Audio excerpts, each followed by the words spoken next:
Hello class, in this video I'll demonstrate how to build a controller on your character with a public pin and with a no object. So here's the drawing I'm going to use for demonstration, and I denated all of the characters, and I have a cleaner background, and I merged all of the layers on the shark image. So I only have, say here, one layer. Since now I'm going to use public pin, so I can liquefy the image and I'll build a controller on it. So now let's go to After Effects and let's drop the background image in and add the shark image. So for the background, let's go to conversation, create a new conversation. So here's the setting I'm going to use, which is a 1080 HD video and 20 seconds runtime and frame rate as 24. Click on OK, and then I'll bring my background image in. So here, since the background image dimension is twice as big as our conversation, so here in the conversation, I'll select the background image, go hit S key for scale, and then here switches. Alright, and then here I'll just put 50, so it'll match with the conversation setting. Alright, and then I'll select the shark image and drop it to create a conversation. So inside of this conversation, instead of start with public pin as I started in last lesson, so here I'll start with the no object. So right click on your layer panel, go to new, no object.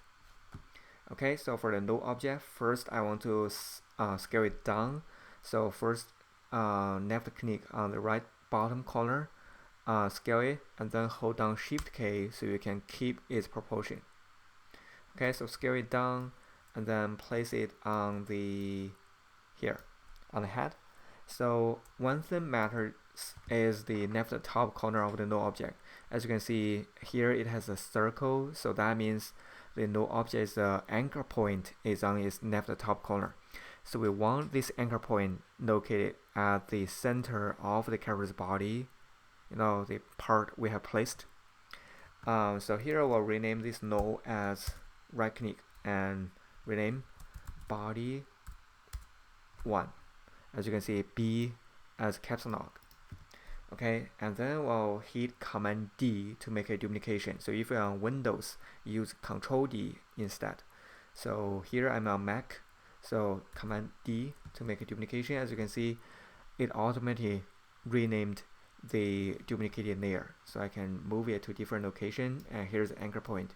I place it in the center of the body. First one, maybe here. And hit Command D, make a duplication, place it here, Command D again. So now we get body 5. And then I'm going to make a duplication. So this time I'm going to change it to tail 1. So for tail 1, I'm going to place it here, and Command D, and tail 2, I'll place it here. Alright, so now we have the no object in this sequence, and we're going to use them as a controller. And then select your image, character image.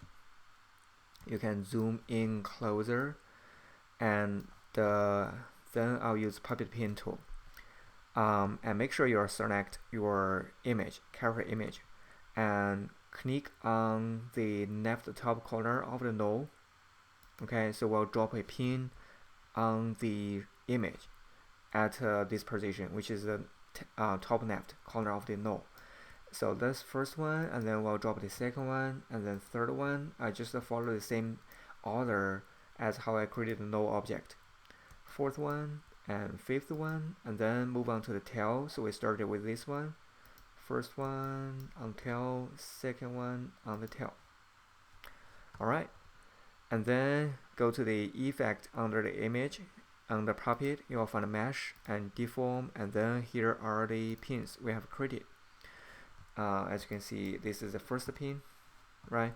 So now I'll switch back to selection tool. I don't want to accidentally create more puppet pins.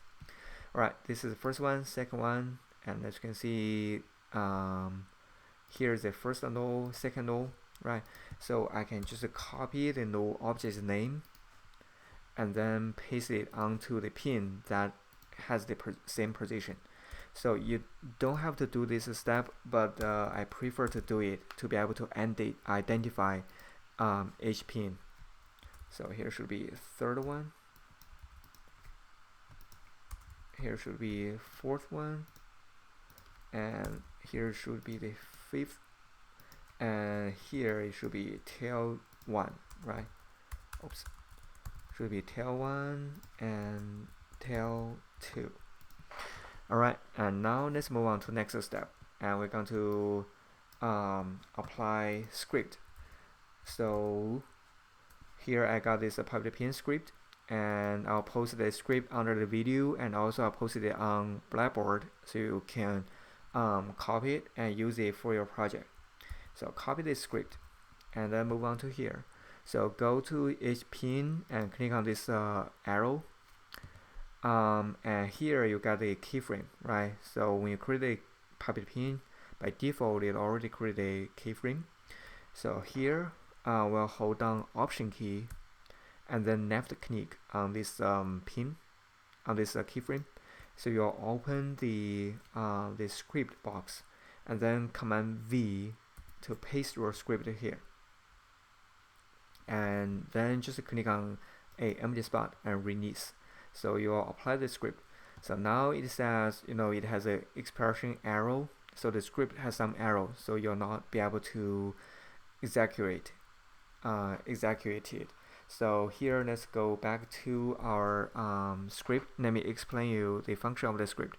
So basically, the function of the script is when you apply this to the pin, which is body 1, so it'll look for a layer inside of this conversation. The layer's name is body 001, right?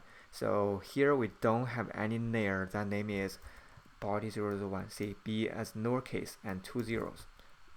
Right, there's no layer named that, so that's why it has this arrow.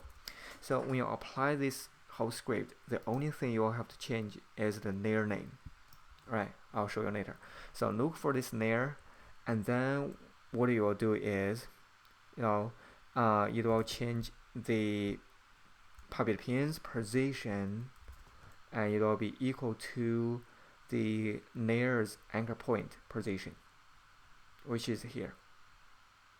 Okay, so that means it'll move this pin to the null object's anchor point position, and then whenever we move this null object, the pin, it will follow, because its position will equal to the null object's the null object's anchor point position. So that's the function. All right. So here, as you can see, the layer name is different, so we have to put a caps lock B at here, and we have to take out 2 zeros, right?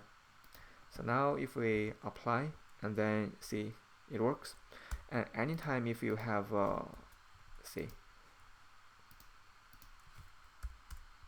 and anytime if you see the red mark, that means you have checked on caps lock. Let me show you again.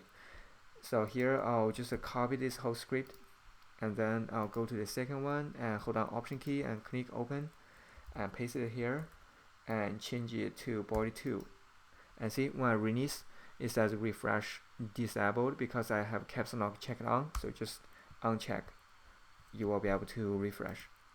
And then go to the third one and just duplicate here, and then change it. See, that's the benefit of I rename the pins, so I know their name. And then that's the fourth one, and then the fifth one. And then here goes to the tail. That's the first one, so I'll rename it to tail caps lock T, and then copy the whole thing and go to the second one, paste it here, and change the tail 1 to tail 2. Alright, so now, as you can see, if I select each null object, I'm able to move the null object, and then the pin, if I go back to here, as you can see, the pin also follows, right? So the pin, because the pin controls the image, as I demonstrated in last video, right? And then now the null controls the pin, so the whole thing will move. and you can select each individual node object and it'll control the pin, and the pin will drag the image. Alright, so in last video I showed you how to use the pin to do that. However, as I said, the pin will not be able to parent together, right? So we'll not be able to parent the pin together. So that's why we build the controller, which is a new object. So now we'll be able to parent, see here, for the two tail controllers, we want them to follow this node, which is 45. So here I'll select both of them and go to its parent and link window. So if it doesn't show up, just right click and column and parent and link. So here I'll bring them to body 5. So both of them will follow body 5. Body 5 will follow body 4, right? And body 4, it will follow body 3. And 3 will follow 2. And 2 will follow 1. And for body 1, it will be here. It will be the root controller of the whole thing. So I will be able to select body 1, and I'll be able to move the whole character. So I will not parent it to anything, right? So now I'm be able to animate my character. So I'll select these, these 4 controllers, body 2 to body 5, and hit R key for rotation, and create a keyframe at 0 seconds. And then I'll go to 12 frames, and here I'll release the selection, and I'll select body 2, and I'll rotate it. So here I put 10, here I put 8, whatever you want to use. So here I just rotate the whole thing. As you can see, as I change the first one, this second one, it'll carry the value from the first one, and same thing for the third one, it'll carry the value from the first two. So that's the benefit of parenting, right? And then I can go to the 1 second, and then I can just flip the value by adding minus sign in front of the number, and then I will flip the tail to the other side. Okay, so now I have this rotating tail animation, and then I can go to 1.5 seconds, and I can just duplicate this keyframe, the first keyframe here. So I will have the whole loop, right? The first keyframe and the third keyframe is the same, so I have this whole loop. And then as you can see here, it turned to the upside and then turned down. So here it turns immediately. However, I want it to speed up, slow down, and speed up and slow down. So I want to smooth the movement. So what I can do is I'll select the whole thing here, hold on shift and add a keyframe. So I'll select all the keyframes, and here I'll disable the parent link. So you'll be able to see the window here. So I'll click on graph editor, so you can see here are the keyframes are selected, right? So I'll apply this one, easy ease. Let me also hide the switches. So this is the button I'm going to click. As I click, as you can see, I smooth out the curve, right? And then click on graph editor to go back to here, and I'll bring the switch back. Right, so now I can just go to the third keyframe, because the third keyframe is the same as the first one. So I can just select the whole thing, Command C, copy, Command V, paste. If you're on Windows, Control C for copy, Control V for paste. So the first keyframe will be here as the third one, second one will be the fourth one, third one will be the fifth one. Alright, so I can just do the same thing here, and then if I play, I get a longer time, right? And then I can just come here and just duplicate. Make sure you just start from here, because that's the first keyframe of our animation cycle. Oops. All right, copy paste here, copy paste.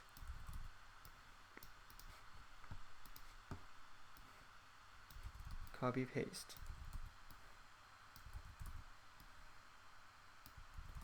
Alright, so now I have a longer animation. And then what I will do is I'll change this to shark 1.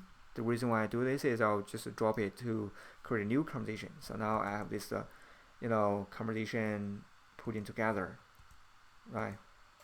And maybe, as you can see, it's out of a frame. So before I do this, I'll just delete the second one I just created. So I'll go to the first conversation and right click and go to its conversation setting.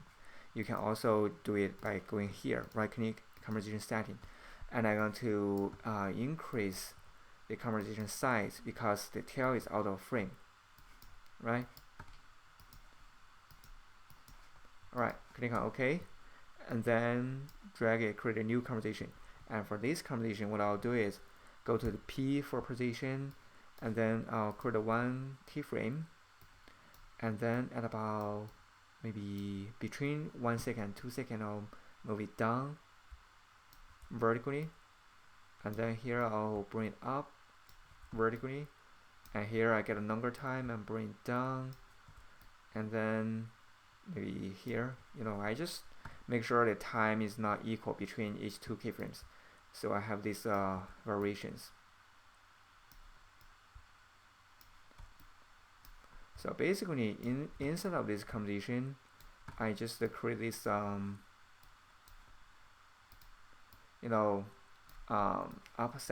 and down animation. And here I just duplicate it. Alright, so this is what I created inside of this conversation. Oh, actually, here I'll just duplicate 1.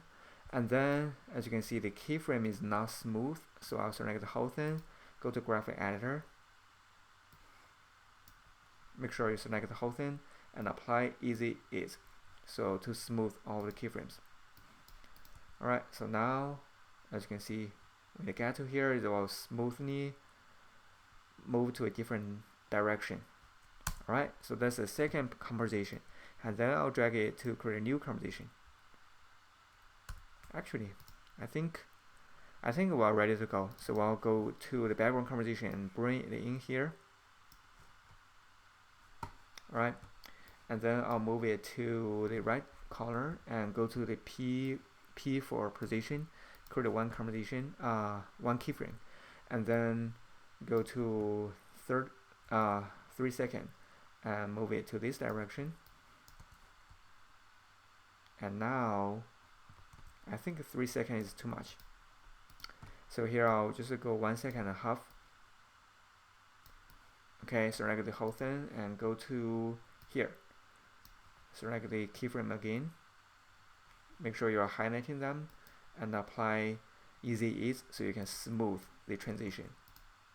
See, so it'll swim in here and it'll stay in the center, so it'll swim in here and slow down and stop. And then at about maybe frame 4, and I'll add a keyframe, and then I'll let him to swim out of the frame, swim in. As you can see, it's also up and down. And so basically here in this conversation, we added the left, right to left animation, and inside of the conversation we already have the up and down, right? See, inside of here we already have up and down. And then inside of this conversation we have this tail animation, so 1 conversation inside of another, so 1 animation carried on to another conversation and then carried on to the background conversation.